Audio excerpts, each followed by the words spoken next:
Bon après-midi, mesdames et messieurs. Soyez les bienvenus au webinaire d'aujourd'hui. J'aimerais vous rappeler que cette conférence est enregistrée. Pour le moment, tous les participants sont uniquement en mode écoute. Pour ceux qui sont connectés par téléphone et qui requièrent l'assistance téléphonique pendant l'appel, veuillez appuyer sur étoile 0. Quant aux participants par Internet qui ont besoin d'aide, vous devez utiliser la fonction de clavardage sur votre écran. Je voudrais maintenant céder la parole à votre animatrice, Geneviève Martin, responsable principale de l'amélioration à la FCAS. À vous la parole. Oui, merci. Alors, bonjour tout le monde et bienvenue au webinaire d'information du programme FOSS de la Fondation canadienne pour l'amélioration des services de santé. Alors, comme mentionné, je m'appelle Geneviève Martin et je travaille avec le programme FOSS ici à la FCAS et je vais animer le webinaire aujourd'hui. Alors, au cours de la prochaine heure, nous allons partager de l'information au sujet du programme FOSS pour la cohorte numéro 16, c'est-à-dire le programme de 2020-2021. Et je vous remercie. Il y en a plusieurs d'entre vous qui ont déjà envoyé des questions et nous allons répondre à ces questions-là au cours du webinaire. Alors, je crois, on s'attendait bien à ça, que la participation est uniquement du Québec. Il n'y a pas l'air d'avoir de francophones hors Québec aujourd'hui avec nous. Et pendant que je vais présenter, avant de commencer la présentation, je voudrais souligner que les terres sur lesquelles se retrouvent les bureaux de la Fondation font partie du territoire traditionnel non cédé du peuple Anishinaabe-Algonquin. Alors, pendant que je vais présenter les conférenciers, vous pouvez prendre un moment pour nous dire dans la boîte de dialogue qui est à droite, au bas de votre écran, si vous êtes seul ou si vous êtes accompagné de d'autres avec vous dans la salle. Alors, qui va participer à cet appel? Je suis très heureuse d'être accompagnée d'un formateur FOSS et d'un ancien boursier. Alors, M. Armand Boudreau est conseiller en gestion et expert conseil en amélioration des services de santé. M. Boudreau œuvre dans le domaine de la santé et des services sociaux à titre de professionnel, de gestionnaire, de cadre supérieur et de consultant depuis plus de 40 années. Il est reconnu pour ses capacités de gestion stratégique. Il est particulièrement actif dans l'accompagnement d'initiatives d'amélioration de la qualité axées sur l'expérience du patient, la qualité des services cliniques et la performance organisationnelle. Pendant près de 25 ans, il a occupé des postes de cadre supérieur dans le domaine de la santé et des services sociaux, entre autres la fonction de directeur général à la Régie régionale des services de santé sociaux de l'Outaouais. Depuis 2002, il travaille comme consultant en gestion. Il a aussi été le premier directeur général de la Société Santé en français. Alors, il travaille étroitement avec la Fondation canadienne pour l'amélioration des services de santé comme expert conseil et conseiller en amélioration de la qualité auprès des équipes de hauts dirigeants d'établissements de santé et services sociaux impliqués dans des initiatives d'amélioration de la qualité et de la performance. Cette collaboration lui permet d'être en relation avec des organismes de santé à travers le pays et donc il est très sensibilisé aux divers enjeux des systèmes de santé dans les différentes provinces et territoires. Il contribue à l'analyse des projets d'amélioration en tant que membre de comités d'experts qui évaluent les résultats. Il détient des maîtrises en administration publique et en services sociaux. Je suis aussi accompagnée de M. Daniel Garneau, qui est directeur général adjoint des services en déficience physique, déficience intellectuelle et troubles du spectre de l'autisme depuis 2015 au ministère de la Santé et des services sociaux du Québec. M. Garneau détient un baccalauréat en services sociaux et est un boursier force de la cohorte 14. Depuis 1993, il œuvre dans le réseau communautaire et celui de la santé et des services sociaux où il a occupé plusieurs fonctions. Il a débuté sa pratique comme travailleur de rue pour ensuite devenir coordonnateur avant d'intégrer le réseau public où il exercera des fonctions cliniques auprès de différents programmes. Par la suite, il se joint à l'Agence de santé et des services sociaux de la capitale nationale. Il sera directeur général adjoint au C3S de Portneuf avant de se joindre au ministère de la Santé et des Services sociaux en 2015. Alors, il est responsable des différents dossiers, soit la déficience intellectuelle, déficience physique, troubles du spectre de l'autisme, réadaptation physique, soutien à domicile, ressources intermédiaires de type familial. Et ici, en studio, je suis accompagnée de Kelly Ripley, notre productrice, et de Jessica Fournier, qui est aussi responsable de l'amélioration pour le programme FORCE. Jessica va aider à la modération de la boîte de dialogue. Alors, l'ordre du jour pour ce webinaire. Aujourd'hui, dans la prochaine heure, nous allons couvrir les principes fondamentaux du programme FORCE. L'expérience, M. Garneau va nous donner le témoignage d'un boursier dans le programme FORCE et ça va répondre à certaines questions qu'on a reçues avant le webinaire. On va décrire l'approche FORCE, le contenu, le corps enseignant, les formateurs. Et on va aussi parler de la demande, et c'est-à-dire les étapes à prendre si vous voulez faire une demande pour participer au programme et aussi évaluer si votre organisme est prêt à participer au programme FORCE. Alors, juste quelques mots à propos de la Fondation et du programme FORCE. Alors, la Fondation est un organisme, si vous ne le connaissez pas déjà, c'est un organisme sans but lucratif qui est financé par Santé Canada. La Fondation soutient des partenaires en vue d'accélérer la découverte, la diffusion et la mise à l'échelle d'innovations éprouvées dans le domaine des services de santé. Nous travaillons main dans la main avec vous, les établissements, pour améliorer les soins de santé, de services de santé de tous les résidents au Canada. Alors, nos buts. De notre planification stratégique, c'est trouver, promouvoir des innovateurs et les innovations, être un moteur de l'adoption rapide d'innovations éprouvées, être un facilitateur de systèmes de santé axés sur l'amélioration et façonner l'avenir des services de santé. Alors, l'année dernière, juste pour donner une petite idée, la Fondation a soutenu les efforts de plus de 300 équipes d'amélioration et plus de 3300 chefs de file du secteur de santé dans toutes les provinces et territoires du Canada. Alors, les équipes qui ont participé avec nous ont obtenu de résultats. Alors, il y en a 90% des équipes qui ont amélioré l'expérience de santé des patients, 80 la vie personnelle et professionnelle des prestataires de soins de santé et 70% l'efficacité des services. Alors, le programme FORCE. Le programme FORCE, c'est une bourse pan-canadienne qui est ouverte à tous au Canada d'amélioration de la qualité et du renforcement de leadership. Le programme est à une durée de 16 mois. Alors, le programme vous offre la possibilité de co-concevoir, de mettre en œuvre et d'évaluer un projet d'amélioration.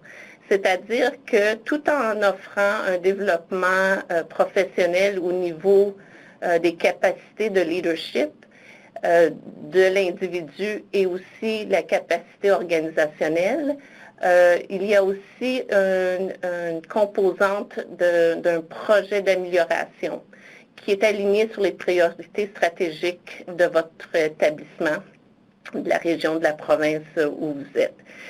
Alors, on considère que ce n'est pas seulement un investissement dans le participant individuel, mais aussi le programme aide à renforcer la capacité organisationnelle des équipes participantes.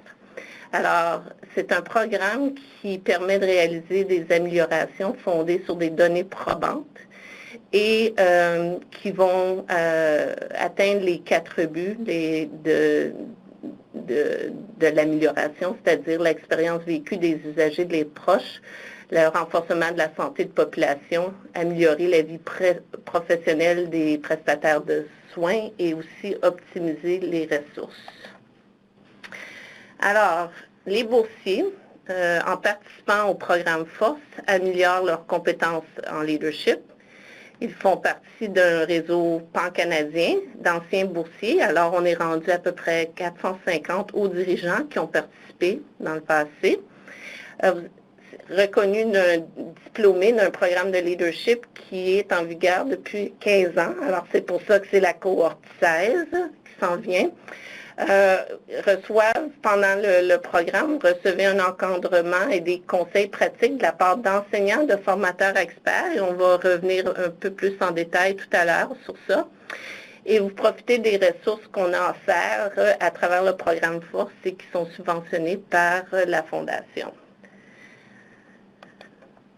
Votre établissement ou les organisations participantes profitent en développant des dirigeants qui ont l'expérience, qui vont avoir l'expertise voulue pour transformer les soins, c'est-à-dire d'être capable de convertir des données probantes en politiques et programmes concrets, et aussi des diplômés qui vont être encouragés et peuvent partager leurs apprentissages au sein de l'établissement et du système de santé. Alors, l'approche force. Encore une fois, je fais un survol, mais on va discuter plus en détail. Pendant les 16 mois, le programme est divisé en 4 modules, et dont 3 sont sous forme d'ateliers présentiels, c'est-à-dire qu'on demande aux boursiers de se déplacer et de se réunir à un endroit prédéterminé. On encourage certainement un apprentissage interactif. Il y a différentes modalités. Pendant les 16 mois, il y a des visites personnalités sur le terrain de formateurs et des membres de personnel de la Fondation, c'est-à-dire qu'on va visiter les équipes dans leurs établissements. Et aussi, on encourage l'apprentissage entre les pairs parce qu'on a des équipes de partout au Canada. Alors, on encourage beaucoup cet apprentissage-là. Alors, l'impact du programme Force, juste en quelques mots, c'est notre 16e, on est 15 ans d'existence, ce serait notre 16e cohorte. Il y a 156 organisations qui ont participé au programme depuis le début, et on est rendu à 455 professionnels de la santé et aussi 243 projets d'amélioration. Je voudrais juste en mentionner quelques-uns projets pour vous donner une idée de projets qui ont continué. Alors, il y a une équipe de Terre-Neuve qui a regardé, qui a été capable, avec leur projet, de réduire les temps d'attente en services orthopédiques de 45 %. Alors, ça, c'est un projet qui a été mis à l'échelle dans la province de Terre-Neuve. Au Québec, peut-être un des projets à souligner, c'est le projet Opus qui est optimiser les pratiques, les usages, les soins et les services antipsychotiques. Ce projet-là, il dérive d'un projet d'une équipe force de Winnipeg qui avait regardé, leur projet était sur l'utilisation d'antipsychotiques dans les établissements de soins de longue durée à Winnipeg. Ce projet a été non seulement pérennisé, mais il a été mis à l'échelle et le Québec, c'est devenu le projet Opus que vous avez peut-être entendu parler. Ce projet a été adopté dans les provinces telles que la Terre-Neuve et le Nouveau-Brunswick. Donc, il y a plus d'informations sur notre site web si vous êtes intéressé à lire les projets d'anciens boursiers, et vous allez voir que certains ont été pérennisés. Alors, avant d'aller plus loin, je vais passer la parole à M. Daniel Garneau, encore une fois, qui est boursier force de la cohorte 14 et qui va vous donner son expérience comme participant dans le programme. Alors, Daniel, c'est à ton tour. Merci beaucoup. Merci. Bonjour tout le monde. Je suis très content. Merci au programme Force de me permettre de faire cet exposé-là ce midi. Donc, je vais vous traduire mon expérience qui a été très marquante et très positive. Alors, allons-y. Alors, prochaine acétate.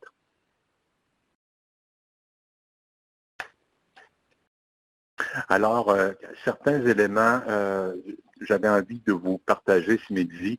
Au départ, avant, quand on est dans la période de réflexion et qu'on se demande si, si on va déposer un projet force, je pense qu'une des composantes qui est essentielle ou une question essentielle à se poser est qu'est-ce qui nous habite?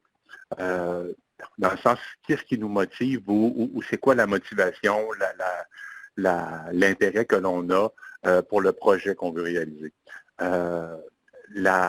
je pense que cette notion-là est très importante. Ça doit être un projet qui nous tient à cœur, ça doit être une réalité que l'on a envie réellement d'améliorer et pour lequel on a envie de s'investir. Ça amène au point suivant, donc le pourquoi. Pourquoi je veux faire ce projet-là. Et ça peut paraître simple comme question. On peut se dire, oui, évidemment, je vais penser à ces dimensions-là avant de déposer un projet.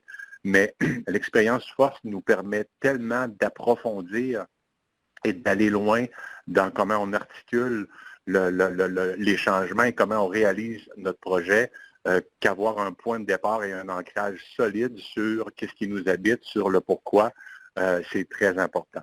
Le pour qui, évidemment, et la réponse semble assez facile aussi, à savoir, c'est toujours pour la clientèle qu'on veut améliorer. Parfois, ça peut être pour les employés aussi, mais souvent, c'est la clientèle pour qui on veut faire ces modifications-là. Mais la nature des modifications qu'on veut apporter est une dimension importante à analyser avant le départ. L'autre composante qui est essentielle, c'est le « avec qui ». Parce que, comme on vous l'a présenté au départ, le programme Force, c'est un travail d'équipe pour réaliser votre projet, mais un immense travail d'équipe avec les coachs, avec les enseignants et avec les autres boursiers du reste du Canada avec qui vous avez plusieurs occasions de partager des idées, des solutions, des avenues, des perspectives.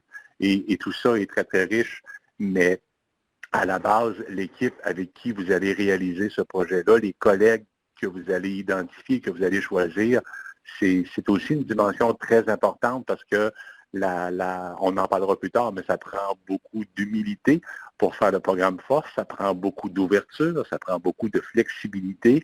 Juste le temps qu'on passe au début avec le diagramme des forces mobilisatrices et le nombre de questions que l'on se pose pour bien positionner le problème sont des éléments qui sont toujours plus faciles quand on a des collègues et des partenaires dans notre groupe avec qui les discussions ou les débats sont faciles à faire et que ces gens-là font preuve d'ouverture d'esprit pour se remettre en question et tout ça.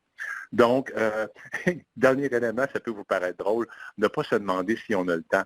Et pourquoi je le formule comme ça, c'est que, et je vous dis ça en toute transparence, pour moi et pour mon équipe, l'expérience Force a tellement été extraordinaire que s'il avait fallu qu'on ne dépose pas notre projet au départ en pensant qu'on n'avait pas le temps, on aurait passé à côté d'une expérience qui était formatrice, qui est absolument marquante et absolument extraordinaire. Donc, je suis content de ne pas m'être arrêté au facteur temps et qu'on a quand même déposé notre projet. Oui, on a tous beaucoup de travail, on est tous très sollicités dans nos organisations. Par contre, on est aussi, pour la très grande majorité des collègues que j'ai rencontrés dans ma vie, habités par un profond désir d'améliorer les services, d'améliorer la situation de l'usager ou des employés du réseau de la santé. Donc, moi, je dirais, si vous avez un beau projet, si vous avez une intention ferme, si vous avez des collègues avec qui vous avez envie d'embarquer, lancez-vous et à terme, peut-être que vous allez trouver ça exigeant, assurément que vous allez trouver ça exigeant, mais à terme, vous allez vous dire quelle extraordinaire expérience que j'ai vécue et quelles compétences j'ai développées pour continuer à améliorer ma propre pratique de gestionnaire et de leader. On peut aller à la prochaine assiette. Les grands apprentissages, j'en ai parlé un petit peu précédemment, c'est, du moins pour moi et pour les collègues avec qui j'ai fait le projet, on se faisait le constat que l'on a rarement eu l'occasion dans nos pratiques et dans nos établissements d'avoir autant l'opportunité de réfléchir ce que l'on veut faire avant de le faire. On connaît tous nos réalités. Souvent, les choses vont vite. Nos milieux d'emploi sont exigeants. Les commandes sont rapides. Les délais sont courts. l'expérience force nous permet la réflexion, il nous permet de prendre le temps de poser le problème, de le comprendre avant de se mettre en action. Donc, ça, c'est un grand privilège et c'est très pédagogique pour, après ça, comment on peut reproduire cet apprentissage-là dans nos travaux, dans le cadre de notre travail au quotidien. Comme je l'ai mentionné aussi, poser le problème et le comprendre, ça peut paraître très, très simple au début de dire, on sait très bien qu'est-ce qu'on veut faire et on sait très bien qu'est-ce qu'on veut améliorer et probablement que vous allez être épaté de voir à quel point on peut remettre ça en question et on peut préciser. Et parfois, on peut avoir des perceptions différentes d'un même problème à travers notre propre équipe et le programme et les coachs et les formateurs nous aident à s'assurer qu'on pose bien le problème et conséquemment les bonnes actions après ça pour l'améliorer. Donc, ça amène à avoir une vision commune qui, comme je le mentionne, parfois peut paraître, on peut penser qu'on a une vision commune au début, mais souvent cette vision-là va être challengée pour en arriver à une vision commune reformatée ou reformulée. Je l'ai dit aussi, se remettre en question. Ça prend beaucoup d'humilité. Je pense pas que l'attitude idéale, c'est d'arriver en pensant qu'on a à la fois une conception du problème et des solutions claires qui vont permettre de le régler. C'est un travail d'ouverture, c'est une attitude d'ouverture envers tous les apprentissages qu'on peut faire et les collègues avec qui on est, les collègues des autres groupes force aussi qui peuvent nous apporter énormément d'apprentissage quand eux présentent les projets dans les différentes rencontres du programme que l'on a et on les écoute présenter leurs projets, leurs problèmes, leurs solutions et c'est très inspirant pour encore une fois améliorer notre propre projet. Donc, s'évaluer, le programme saura vous le dire à maintes reprises, on a la chance de poser plusieurs actes, parfois très petits d'évaluation, mais qui nous permettent de s'ajuster rapidement et de s'ajuster souvent. Dans un des apprentissages qu'on a eu, on avait un professeur qui nous disait « trompez-vous souvent, avancez vite ». Ça m'avait beaucoup marqué et je le retiens encore. Donc, s'évaluer fréquemment, c'est s'améliorer rapidement. Le faire avec, donc l'importance que le programme Force accorde à l'usager partenaire, non pas comme un partenaire que l'on consulte à l'occasion, mais comme une partie prenante d'une démarche d'amélioration de la qualité des soins, c'est très important. Et c'est fondamental. Et nous, c'est un apprentissage qu'on a fait. C'est quelque chose que nous, maintenant, on met en pratique dans ma direction générale adjointe au ministère et ça apporte une dimension vraiment additionnelle à ce que les autres collègues apportent. Et c'est une dimension qui est justement très, très riche. L'humilité, j'en ai parlé, donc l'ouverture à se remettre en question constamment, toujours dans une perspective d'ouverture et d'amélioration du projet qu'on veut porter. Alors, à la dernière étape.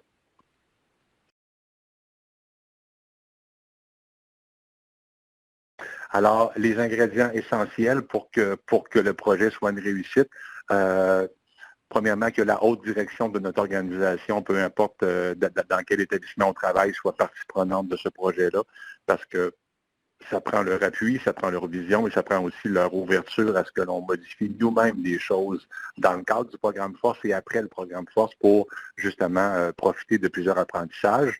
Donc, et la base aussi, la base de l'équipe avec qui vous travaillez et les équipes avec qui vous travaillez, parce que peu importe dans quel secteur va porter votre projet, il va y avoir des employés qui vont être touchés, qui devront être partie prenante de ça, et des usagers partenaires. Donc, ça vous prend à la fois une autre direction qui adhère et qui participe activement et qui y croit, et une base qui est bien mobilisée, qui est partie prenante du projet.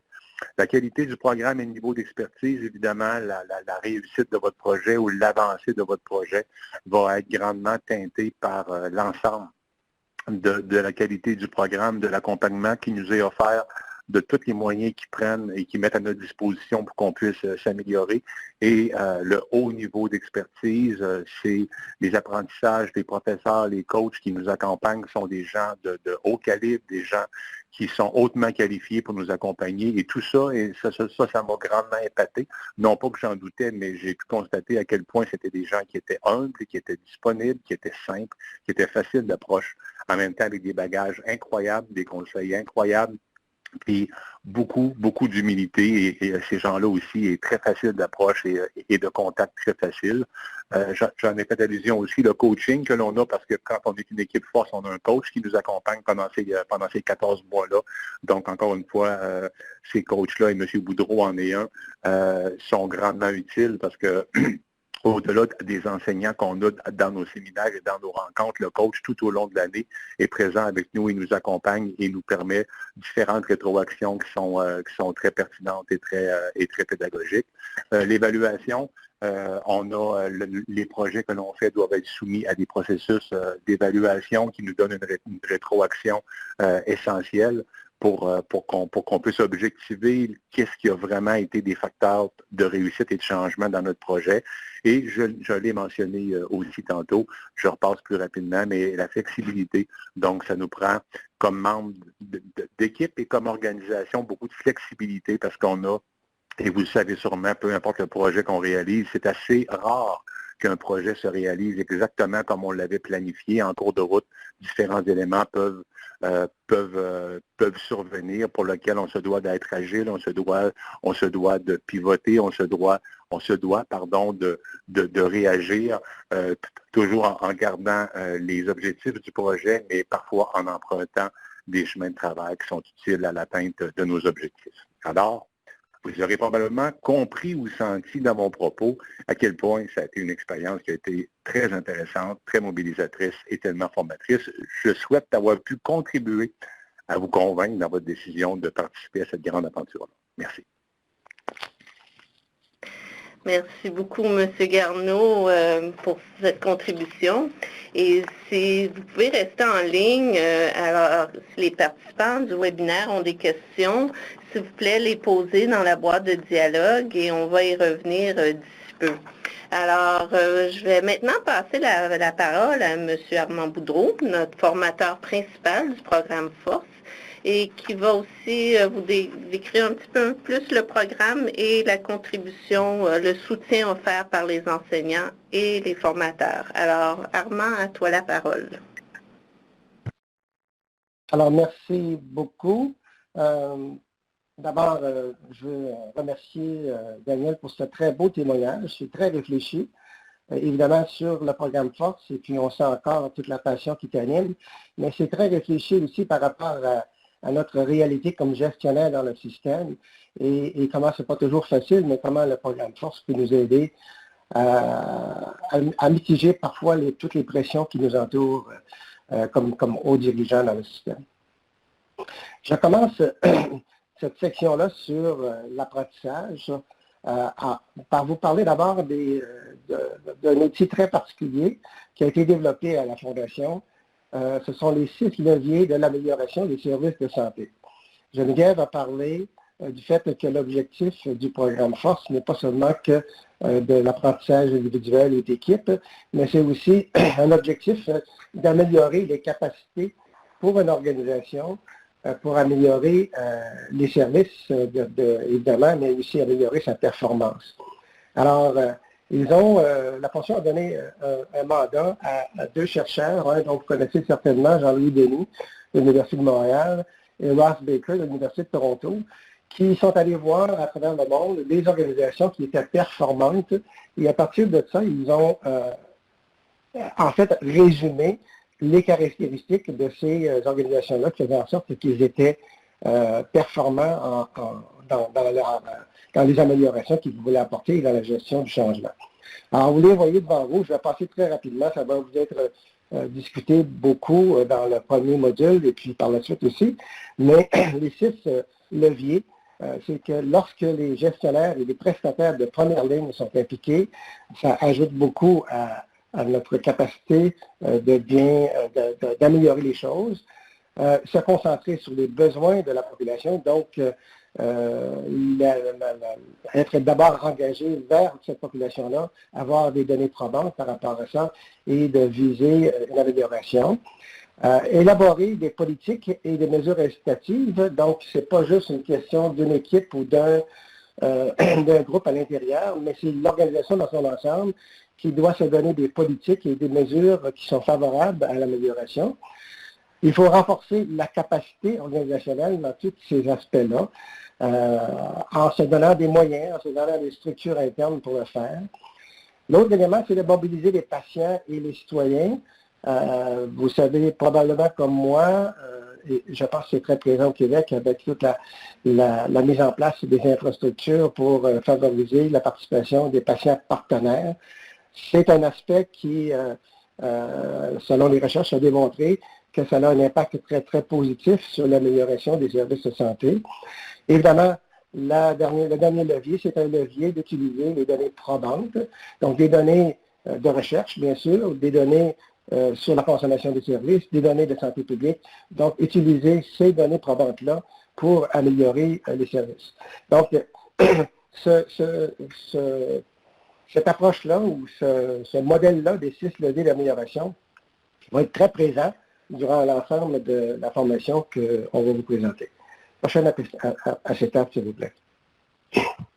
Donc, vous voyez ici les scientifiques globales pour le programme. Je ne vais pas aller dans tous les détails, mais je veux juste vous parler que, comme Geneviève le mentionnait tantôt, il y a 4 modules de formation au cours des 16 mois du programme. Je vais rapidement vous mentionner quelques caractéristiques de chacun de ces modules-là on par la suite pour bien comprendre en fait le processus qui s'ensuit. Dans le module 1, l'objectif c'est vraiment de réfléchir à qu'est-ce qui fait en sorte qu'un projet d'amélioration réussit et peut devenir pérenne par la suite. Donc, non seulement que le projet d'amélioration lui-même, mais réfléchir aussi à qu'est-ce qui est important d'avoir à l'intérieur d'une organisation pour appuyer ces améliorations-là. Un autre objectif, c'est de vraiment renforcer vos capacités d'utiliser les données probantes pour votre projet. Donc, comment on utilise ces données-là, comment on les inclut pour d'abord bien définir le pourquoi, comme le mentionnait Daniel tantôt, pourquoi on fait ce projet-là, donc quel est le problème qu'on veut développer, auquel on veut s'attaquer, quelles sont ces caractéristiques, comment on le définit, comment on le mesure, etc. Donc, ça, c'est dans le module 1 et surtout au cours du premier atelier, vous allez vous sentir, il y a un terme qui me vient seulement assez commun, vous allez vous sentir challengé, comme on dit, beaucoup sur votre projet comme tel et comment ce projet-là se situe dans l'ensemble de votre organisation. Le module 2, ça c'est au mois de juin, cet atelier-là, et c'est un atelier qui est crucial pour le programme comme tel. Le module 2, c'est surtout un atelier qui va avoir lieu à Saint-Jean, Nouveau-Brunswick, au mois d'août. L'objectif de cet atelier-là, je crois que c'est 4 ou 5 jours, c'est renforcer vos aptitudes en leadership et surtout, encore une fois, peaufiner votre projet d'amélioration et prendre vraiment en considération comment, dans votre projet d'amélioration notamment, la voix du patient et ce que ça veut dire là, de vraiment impliquer le patient comme étant un décideur dans votre projet. Le module 3, c'est celui que je dirige en tant que coach, en passant le terme formateur, la traduction française, c'est plus la traduction française de coach, mais on utilise souvent le mot coach. Alors moi, je suis responsable du module 3.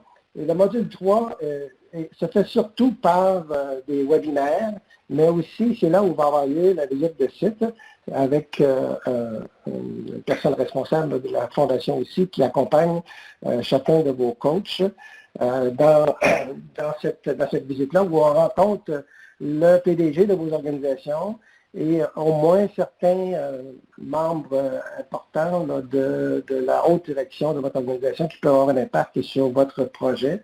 Et durant cette visite-là, on parle beaucoup de la capacité organisationnelle, des caractéristiques de votre organisation, de comment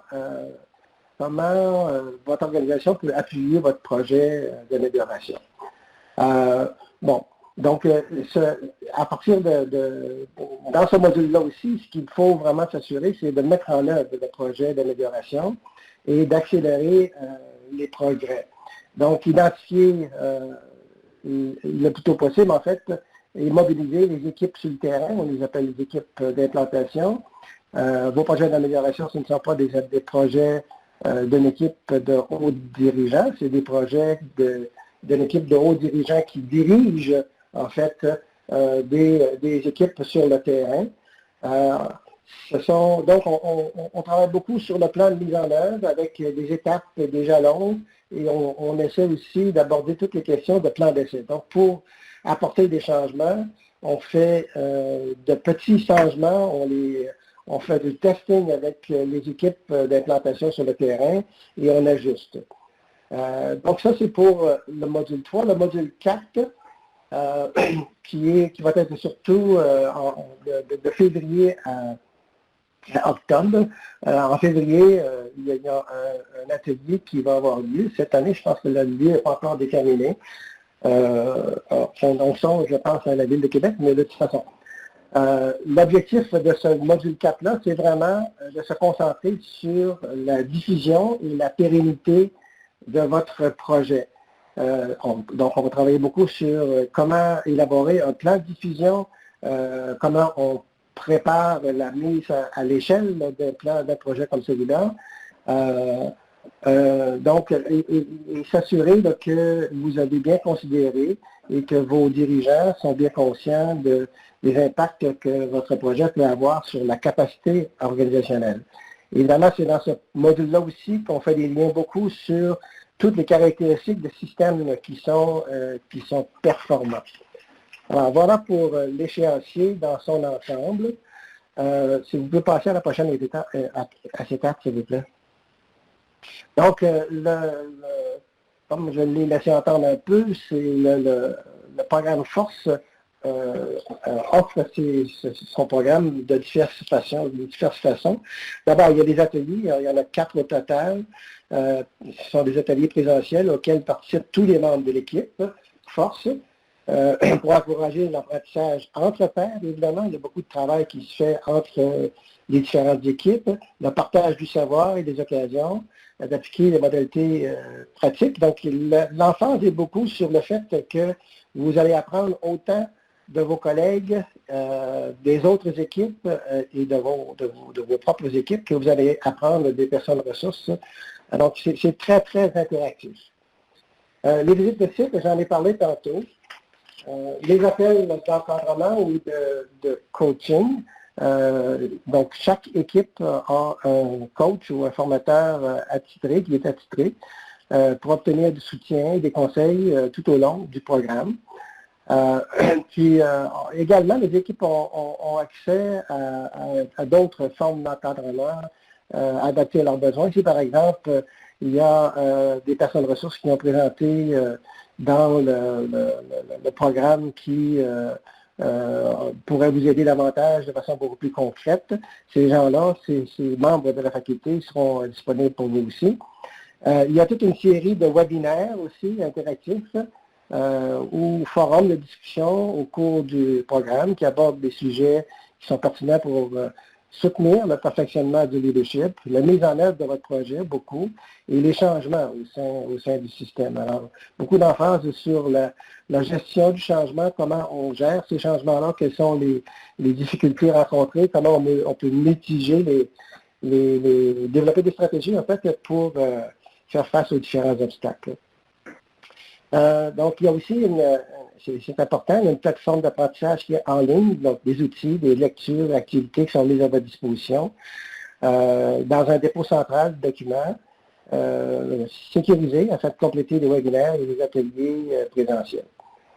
Donc, le programme de formation comprend des éléments tels que l'amélioration continue et la gestion du changement, j'en ai mentionné tantôt. Le partenariat avec les patients et leurs proches, beaucoup d'emphase sur ça. C'est un mouvement qui est fondamental dans notre système de santé. Le travail d'équipe efficace, comment travailler efficacement entre vous, en termes d'équipe qui fait de boursiers, qui fait la demande, mais aussi comment travailler avec vos équipes sur le terrain travail efficace entre ces équipes-là pour atteindre les objectifs prévus dans le projet d'amélioration. L'humilité, sécurité, compétences culturelles et leadership autochtone, c'est un élément qui se développe davantage dans le programme, qui est fondamental.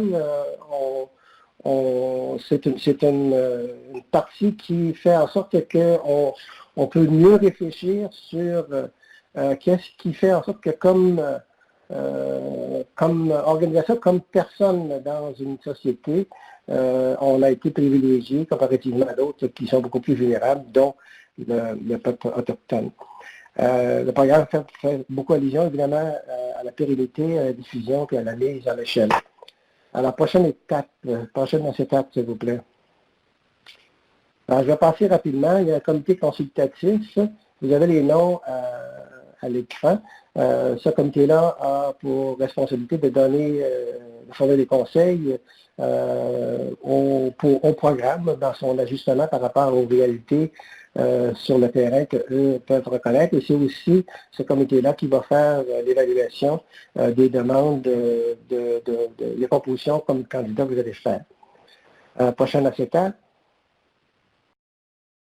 Alors, les principaux enseignants, vous les voyez à l'écran, ce sont, j'ai parlé au corps que certains d'entre vous connaissez peut-être, qui était avant au Centre universitaire de santé McGill, qui est la coordonnatrice en fait du curriculum. Il y a Jean-Louis Denis, que vous connaissez comme professeur et chercheur, Chris Hayes, Christine Krause, moi-même et Terry Sullivan. Prochaine acétate, s'il vous plaît. OK. Alors ici, vous avez ma gang, si je peux m'exprimer ainsi, c'est le réseau des formateurs, alors des coachs. Vous les voyez, vous reconnaissez peut-être certains d'entre eux. Roger Paquette, qui vous connaissez très bien, a été sous-ministre ministère de la Santé. Christina Krause, elle est présidente directrice générale du BC Safety and Quality Council. Marcel Villeneuve, Gilles Lavieille du système comme moi, qui était DG de la Régie de Montréal. Moi-même, Murray Alston, qui était un ex-PDG d'une Régie de la Santé en Colombie-Britannique, et Rachel Barr, qui a été présidente et directrice générale de l'Association des infirmières du Canada. Prochaine acétate, s'il vous plaît. Ah, voilà, j'ai terminé. Merci beaucoup. Merci Armand. Alors, écoutez, encore une fois, si vous avez des questions, écrivez-les dans la boîte de dialogue. On va y arriver bientôt. Armand reste en ligne avec nous. Alors, je voulais maintenant passer un peu à la demande de candidature, si vous voulez soumettre votre candidature. Alors, qui devrait présenter sa candidature. Alors, comme on a mentionné, le programme FORCE se fait par équipe et on demande de 3 ou 4 boursiers par équipe. Et les boursiers devraient quand même avoir d'importantes responsabilités, avoir une grande influence au sein de leur organisme, alors avoir une position directeur, mais au moins qu'il y en ait un boursier qui est des hauts dirigeants. Dans le fond, le programme cible les hauts dirigeants. Les équipes peuvent venir du même établissement. C'est pas nécessaire. Si le projet demande qu'il y a une trajectoire d'un patient qui couvre différents établissements, les équipes peuvent être formées de participants qui viennent de différents établissements. Alors, c'est pas nécessairement juste du secteur de santé et services sociaux. Des fois, on a des équipes qui viennent de d'autres ministères. Cette année, on a une équipe dont un participant est du ministère de la Justice. Ça pourrait être l'éducation, ça pourrait être le logement. Et aussi, dans l'équipe, il pourrait avoir non seulement des gestionnaires, mais aussi vous pouvez inclure dans votre équipe des patients ou une personne qui a une expérience vécue. La constitution de l'équipe, encore une fois, aux dirigeants, toute cette information-là, en passant, est dans un document l'appel de candidature qui est sur notre site web. Alors, vous pouvez le lire et il va être répété dans la formule de demande. Mais vous devez, l'équipe doit avoir comme un autre dirigeant responsable, en anglais un executive sponsor. C'est souvent le PDG ou un dirigeant principal qui apporte son soutien et sanctionne le projet. Daniel l'a mentionné, à quel point c'est important d'avoir ce soutien-là. Alors, on va demander dans la demande, vous devez nous dire qui va être le haut dirigeant responsable. Dans l'équipe, on demande aussi qu'il y ait un chef d'équipe, c'est-à-dire quelqu'un qui devient le principal interlocuteur entre l'équipe et la fondation et le haut dirigeant responsable. Et comme j'ai déjà mentionné, ça peut être des gens de différents organismes. L'équipe de mise en œuvre, Daniel l'a mentionné, Armand l'a mentionné, c'est-à-dire que les boursiers, il y a 3 ou 4 boursiers qui font partie de l'équipe Force, mais vous allez aussi avoir d'autres gens dans les établissements qui vont travailler avec vous pour pouvoir mettre ce projet-là en œuvre. Alors, il y a une liste de gens on vous donne des suggestions, vous ne limitez pas aux suggestions, qui pourraient faire partie d'une équipe plus large. On s'attend à ce qu'un patient ou un proche fasse partie au moins de l'équipe élargie qui est responsable de la mise en œuvre de l'initiative et aussi la participation des parties prenantes, on l'a déjà mentionné. On veut aussi, on vous recommande fortement et on va vous demander de constituer un groupe consultatif qui doit comprendre votre haut dirigeant responsable et des patients ressources pour faire qui vous aide avec le projet. Alors, avant de soumettre une candidature, on vous recommande fortement de céduler un appel d'encadrement pré-candidature. On a des plages horaires qu'on peut vous offrir. Un appel, ça ne coûte rien, entre le 10 décembre et le 5 février. Et je vais demander à Armand un peu de parler parce que Armand va vous aider, si ça l'aide à préparer la demande. Armand? Oui, alors moi c'est ça, je serai disponible avec habituellement une personne de la Fondation, c'est souvent Geneviève ou Jessica, qui vont m'accompagner dans ces appels-là d'une durée d'une demi-heure. Après que vous aurez fait une première réflexion, que vous soyez presque prêt en fait à présenter votre candidature, vous avez l'opportunité de nous rencontrer au téléphone pour vérifier un peu des éléments fondamentaux qui sont importants de présenter pour avoir une candidature qui va être acceptée dans le programme. Alors, on parle beaucoup à ce moment-là du projet d'amélioration, bien sûr, comment ce projet d'amélioration-là est situé dans les stratégies, les hautes stratégies de votre organisation, comment votre projet est structuré et appuyé par l'organisation, comment ce projet-là peut avoir un impact sur votre organisation pour améliorer sa capacité organisationnelle pour les améliorations. Comment votre projet d'amélioration lui-même est structuré. Donc, comme le disait Daniel au point de départ, il faut se poser beaucoup de questions sur le pourquoi.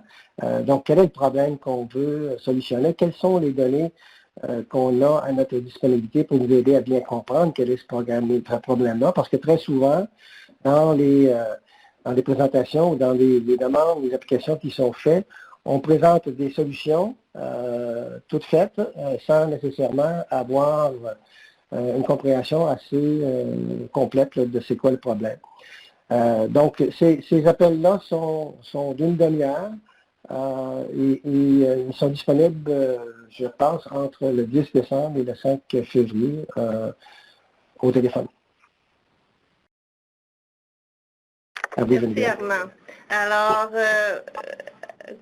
comme on a dit, vous pouvez me demander un appel en envoyant un courriel à l'adresse qui est sur l'écran et la présentation va être sur le site web. Alors, la date limite des demandes, c'est le 11 février et après ça, je peux vous dire que le personnel ici à la Fondation, on va regarder votre demande et on fait un retour avec vous si on a des questions pour s'assurer que vous répondez bien aux questions. On veut vous aider. On est là pour vous aider à faire la demande. Et c'est au mois de mars que le conseil consultatif va se rencontrer pour étudier les demandes et les équipes sont informées au début avril, au mois d'avril, s'ils sont acceptés au programme FORCE. Il y a une nouveauté cette année, c'est que lors de la rencontre du comité consultatif, on va ouvrir une téléconférence pour que l'équipe puisse se présenter leur projet et répondre à des questions que le comité consultatif peut avoir sur la demande. Les frais. Alors, le frais de programme c'est 5 000 $ par boursier et c'est un paiement unique. La Fondation assume les coûts liés à tous les déplacements. Alors, quand on parlait d'ateliers en présence, on paye le déplacement pour se rendre, l'hébergement et 2 repas par jour, le déjeuner et le dîner. Aussi, vous avez accès, ça couvre les frais pour les enseignants, les formateurs et on a une plateforme d'apprentissage en ligne qu'on appelle le bureau virtuel de la Fondation qu'on utilise pendant le programme FORCE. Alors, juste des dates importantes, encore le 11 février, la date limite pour présenter. Les demandes sont examinées au mois de mars, l'atelier. Ça, c'est les ateliers, Armand l'a déjà mentionné, mais je voulais juste mettre une acétate pour rappeler des dates importantes. Alors, avant de continuer, comme je vous ai dit, vous pouvez écrire vos questions dans la boîte de dialogue, mais je remercie plusieurs participants ont déjà soumis des questions et je vais les lire et répondre. Et Daniel et Armand, s'il vous plaît, n'hésitez pas de renchérir aux besoins. Alors, il y a une question qui était posée si il y avait un enjeu de ne pas être bilingue. Alors non, pendant le programme FORCE, on offre l'interprétation simultanée. Alors, tout est offert en français et en anglais. L'interprétation est disponible. Pour ce qui est des ressources, les ressources sont traduites. Certaines ressources des publications, on ne peut pas traduire à cause des droits d'auteur, mais on a traduit tout ce qu'on a pu pour les ressources aussi. Il y a une question qui a été, si le projet proposé peut être modulé à la suite des premières rencontres. Je pense que Daniel l'a mentionné dans quand il a parlé que la première, surtout pour le premier atelier où il y a beaucoup de réflexions il y a beaucoup de discussions sur votre projet et ça pourrait changer un peu à la suite des discussions. Votre projet. Alors, il peut certainement être modulé pendant les premières. Il y a quelqu'un qui a demandé si l'établissement n'était pas prêt à participer, s'il pouvait participer en tant qu'individuel. Et ça, la réponse est non. Pour participer au programme FORCE, il faut vraiment que ça soit en équipe et aussi on demande que le PDG signe son approbation pour la participation de ces équipes. Alors, c'est pas un programme qui peut être fait individuellement. Et j'ai une question. C'est ça. Alors, il y a une question pour les frais, c'est ça, c'est 5 000 par personne. Si l'équipe est composée de 3 personnes, oui, ça serait 15 000 et de 4 personnes, oui, 20 000 pour l'organisation. Alors, vous avez bien compris, en effet, les frais. Une question qu'on a eue, c'était les détails sur le fonctionnement concret du programme. J'espère qu'on a répondu assez à cette question-là. Sinon, vous pouvez aller dans la boîte de dialogue et nous poser, nous demander une question, si vous voulez, plus de spécifications. Des exemples de projets réalisés, j'ai vu que Jessica vous a mis un lien pour les projets. Alors, vous allez pouvoir voir certains des projets qui ont été réalisés. Il y a eu quelques questions, pas seulement d'une personne, pour les conditions gagnantes. Et je crois que vous pouvez vraiment, si vous regardez le document appel de candidature et que vous nous demandez un appel pré-candidature, un appel d'encadrement avec Armand, je pense qu'on peut vraiment vous aider, personnaliser un peu cette question-là. On peut vous aider à préparer votre demande. Et je crois que ça fait le tour des questions. OK, une question temps plein ou temps partiel. Vous vous inscrivez pour le programme. Alors, c'est 16 mois et on s'attend s'il y a une participation. Alors, c'est pas qu'un programme qu'on peut le faire. Vous faites partie de la cohorte 16, alors c'est pas comme vous pouvez faire tout le programme à travers 2 cohortes. Quand vous rentrez, vous faites partie de la cohorte 16 et vous faites tout le programme en faisant partie de cette cohorte-là. Alors, est-ce qu'il y a... Je pense que j'ai fait le tour des questions qui ont été soumises avant le webinaire. Alors, je ne sais pas, j'en vois pas d'autres questions. Armand ou Daniel, avez-vous quelque chose à ajouter? Le niveau d'effort qui est habituellement requis, c'est l'équivalent d'au moins une journée par semaine. Est-ce qu'on m'entend bien? Oui. Bon, merci. C'est habituellement une journée par semaine et on vous encourage de choisir des projets d'amélioration qui font déjà partie de vos responsabilités parce que vous pouvez à ce moment-là jumeler évidemment vos responsabilités habituelles avec ceux qui vous incombent dans le programme comme tel. Peut-être juste un autre élément que j'aimerais rajouter, c'est que c'est un projet, c'est pas un projet d'une équipe, hein, c'est un projet d'amélioration pour l'organisation et dans ce sens-là, il faut réellement que ça rencontre les objectifs de l'organisation. Il faut également penser à l'implication dès maintenant avec qui vous allez travailler sur le terrain, là, parce que c'est là où les changements vont vraiment se faire. Alors pour moi, là, c'est des commentaires que j'aurais à faire. Daniel, tu as peut-être des choses à ajouter? Non, mais je pense que l'essentiel a été couvert. Peut-être simplement, c'est très pertinent ce que tu dis, Armand, à savoir que si on le jumelle à un des objectifs que l'on travaille déjà, ça ajoute encore davantage à la pertinence puis à la cohérence du travail qu'on fait déjà, puis l'importance d'avoir des collègues et des partenaires et des équipes qui sont aussi mobilisés par ces projets-là, parce que ça va être beaucoup de sources d'informations puis d'amélioration aussi qui vont permettre l'avancement du projet. Alors, merci Daniel et Armand, encore une fois, pour votre contribution. Je vais remercier Kelly, notre productrice, et Jessica qui a modéré la boîte de dialogue. Mais avant de partir, nous aimerions vous poser quelques questions. Alors, vous allez voir apparaître ces questions-là à votre écran. Alors avant de... La première question, c'est j'aimerais poser une candidature dans le cadre du programme Force. Si vous pourriez répondre oui, non, peut-être. On va laisser ça ouvert pour quelques minutes. Alors, je vais juste lire les questions. J'aimerais organiser un appel d'encadrement pour en apprendre plus sur le processus de mise en candidature et les exigences du programme Force.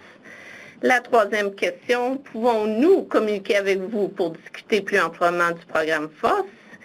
Et si vous avez d'autres questions qui vous aideraient à déterminer si le programme FOSS correspond à vos attentes, n'hésitez pas à nous les faire parvenir et on va tenter de répondre. Alors, je vous remercie beaucoup pour votre intérêt, votre participation à ce webinaire. On l'a déjà mentionné, on le mentionne encore que l'enregistrement de ce webinaire va être disponible sur le site web de la Fondation d'ici la fin de la semaine prochaine. Alors, merci. Je vois bien qu'il y a les gens répondent. Et OK. Alors, ceci termine le webinaire d'aujourd'hui. Vous avez vu notre